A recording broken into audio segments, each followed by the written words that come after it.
നിങ്ങളൊക്കെ തന്നെയാ കാട്ടാപ്പള്ളി ഇത്രയും വളർത്തിയത്. ഒതുക്കണമായിരുന്നു, വളരെ മുമ്പേ ഒതുക്കണമായിരുന്നു. അറിയാൻ പാടില്ല, പക്ഷെ അവനെ കൊന്നിട്ട് ഞാൻ ജയിലിൽ പോകാൻ പാടില്ല. എന്റെ ശത്രു വേറെയാ. എന്റെ അച്ഛനെ 16 വെട്ടുവെട്ടിയിട്ട് കടന്നു കളഞ്ഞ എന്റെ ആജന്മ ശത്രു വീരു.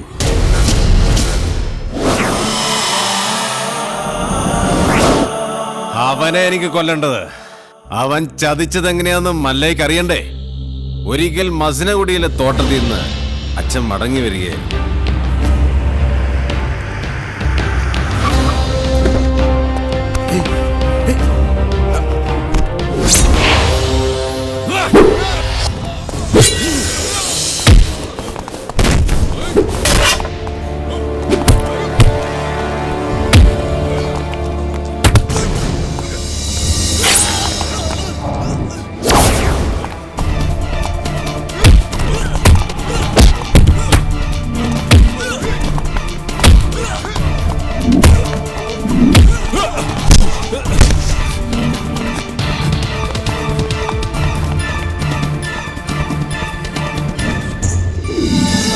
ഇവന് കന്നഡ മാത്രമേ അറിയൂ, മലയാളം തീരെ അറിയില്ല.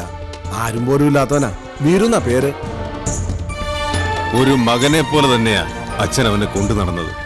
ഒരു കൂടപ്പറപ്പിനെ കിട്ടിയെന്ന് ഞാനും കരുതി. പക്ഷേ അച്ഛനെ ആക്രമിച്ചവനെ ഒരിക്കൽ പോലീസ് പിടികൂടി. അവനിൽ നിന്ന് ഞെട്ടിപ്പിക്കുന്ന സത്യമാണ് ഈ ഗ്രാമം അറിഞ്ഞത്.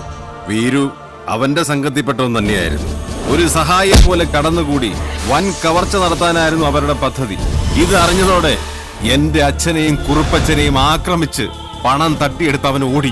പക്ഷെ അവൻ ചെന്നുപെട്ടത് ഞങ്ങളുടെ ആശ്രിതനായ വടിവാള് വാസുവിന്റെ മുന്നിലാണ്.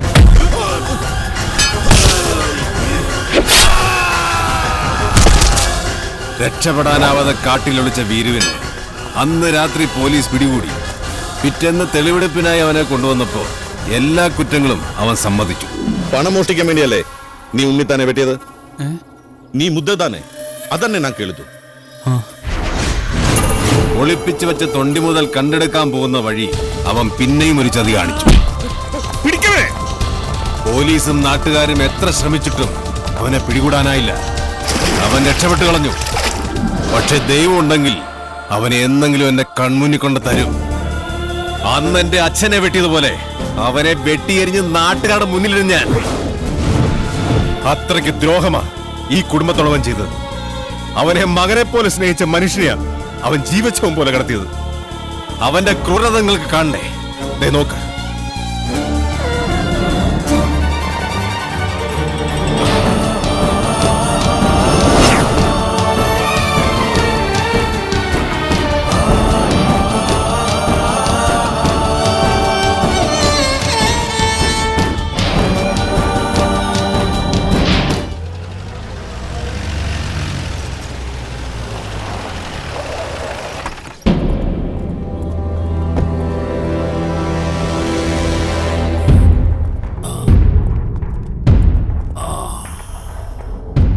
അന്നേ ഞാൻ നിന്നോട് പറഞ്ഞതാ വേണ്ടാത്ത പണിക്ക് പോണ്ടെന്ന്. കേട്ടില്ല. ഒരിക്കലും നന്നാവില്ലെന്ന് തീരുമാനിച്ചുറപ്പിച്ചവരോട് ഇനി എന്തു പറയാനാ? ഇവനെ ആക്രമിച്ചതിന്റെ പേരിൽ മല്ലയ്യക്കെതിരെ ഉടനെ കേസ് ചാർജ് വേണ്ട. ഒരു നിയമത്തിന്റെ രാഷ്ട്രീയത്തിന്റെ സഹായം എനിക്ക് വേണ്ട. നാഗേന്ദ്രനെ ആക്രമിച്ചതിന്റെ പേരിൽ പോലീസ് കേസോ? അത് വേണ്ട. എനിക്ക് ജയിക്കണം. ഈ നാട്ടുകാരുടെ മുന്നിൽ വെച്ച് തന്നെ എനിക്ക് ജയിക്കണം. അവനെ എനിക്ക് വിട്ടേക്ക്. ഡോക്ടറെങ്കിലും ഇവനെ കാര്യങ്ങൾ പറഞ്ഞ് മനസ്സിലാക്ക്. കല്യാണം കഴിഞ്ഞാ പിന്നെ ഇവനെ നിയന്ത്രിക്കേണ്ട ഡോക്ടറാ. എനിക്കൊരു മീറ്റിംഗ് ഉണ്ട്, ഇറങ്ങട്ടെ. സ്റ്റിച്ച് ഇടണം. അതിനു മുൻപ് മരവിപ്പിക്കാനുള്ള ഒരു ഇഞ്ചക്ഷൻ എടുക്കണം. വേണ്ട, മരവിപ്പിക്കാതെ തന്നെ ചെയ്താൽ മതി. നല്ല വേദനയുണ്ടാവും. വേദനിക്കണം, നല്ലതുപോലെ വേദനിക്കണം. എങ്കിലേ എനിക്ക് അവനോടുള്ള പക വർദ്ധിക്കും.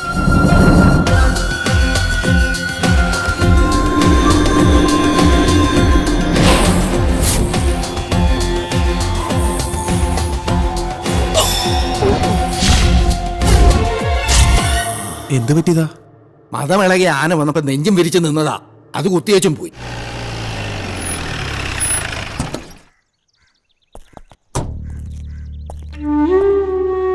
അണ്ണവരെ ഒന്ന് കാണാൻ. അതിനെന്താ, വരൂ. സംസാരിക്കാൻ പറയുന്നതൊക്കെ മനസ്സിലാവും. മറുപടിയൊക്കെ കണ്ണീരുകൊണ്ട. നമുക്ക് നല്ല ഡോക്ടർമാരെ ചികിത്സിക്കാൻ ഇനി ബാക്കിയൊന്നുമില്ല. പ്രത്യേകിച്ചൊന്നും ചെയ്യാനില്ലെന്ന് എല്ലാവരും പറയണേ. ഞാൻ ചായ എടുക്കാം.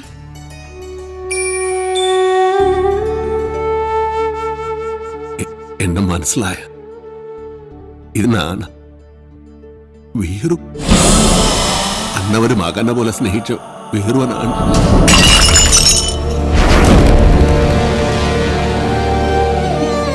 എന്തിനാ വീണ്ടും വന്നത്? അവശേഷിച്ച ജീവൻ കൂടി എടുക്കാനോ? നിന്നെ ഒരുപാട് സ്നേഹിച്ച മനുഷ്യനോട് എന്തിനു നീ ചതി ചെയ്തു? എല്ലാരും കൂടെ എന്നെ ഞാൻ ചെയ്തിട്ടില്ല.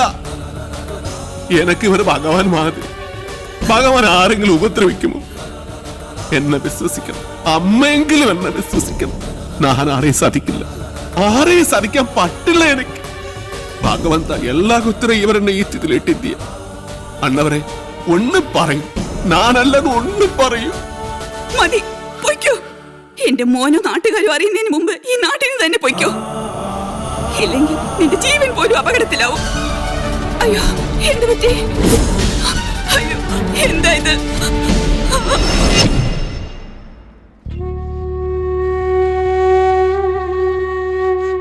ഇതൊരു പ്രോഗ്രസ് ആയിട്ട് കണ്ടാൽ മതി. എന്തെങ്കിലും കേൾക്കുമ്പോഴും കാണുമ്പോഴും ഒക്കെ റിയാക്ട് ചെയ്യുന്നത് നല്ല ലക്ഷണമാണ്. നമുക്ക് നോക്കാം. മല്ലയെ സംസാരിച്ചപ്പോ അച്ഛൻ എന്തെങ്കിലും തിരിച്ചു പറയാൻ ശ്രമിച്ചതായിരിക്കാം. വോക്കൽ കോഡ് ഡാമേജ് ആയതുകൊണ്ട് വല്ലാതെ സ്ട്രെയിൻ വന്നു കാണും. ഞാൻ എല്ലാ ചന്ദ്രമോഹനോട് പറയാൻ പോകുക. വേണ്ട, ഞാൻ വിശ്വസിച്ച പോലെ അവനെല്ലാം വിശ്വസിക്കണമെന്നില്ല. എല്ലാ സത്യം അറിയണ ആളാ. അകത്ത് സംസാരിക്കാൻ കഴിയാതെ കിടക്കണത്. അന്ന് മലയാളം അറിയാതെ നൻകെ എന്ത് പറഞ്ഞു എന്ത് ചെയ്തു അറിയില്ല. ആരെന്നെ സാധിച്ചു അറിയില്ല. അതുകൊണ്ട് തന്നെയാ ചന്ദ്രമോഹൻ ഒന്നും അറിയണ്ടെന്ന് പറഞ്ഞത്. മല്ലയെ എന്ത് പറഞ്ഞപ്പോഴാ അച്ഛൻ റിയാക്ട് ചെയ്തത്?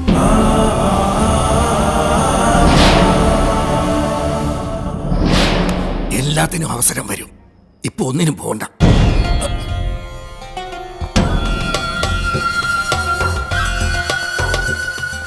പാമ്പിനെയാ നീ നോവിച്ചു വിട്ടത്. സൂക്ഷിച്ചോ. എല്ലാറ്റിനും കടുക് കീറി കണക്ക് തീർക്കുന്ന ഒരു ദിവസം വരും. അന്നേ നമ്മൾ തമ്മിൽ കാണും. ഇപ്പൊ ബയർ മാത്രമേ കീറിയുള്ളൂ. വേഗം പൊയ്ക്കോ. ഇല്ലാന്ത്രേ മൊത്തം വലിച്ചു കീറും. കാണാം, നമുക്ക് കാണാം.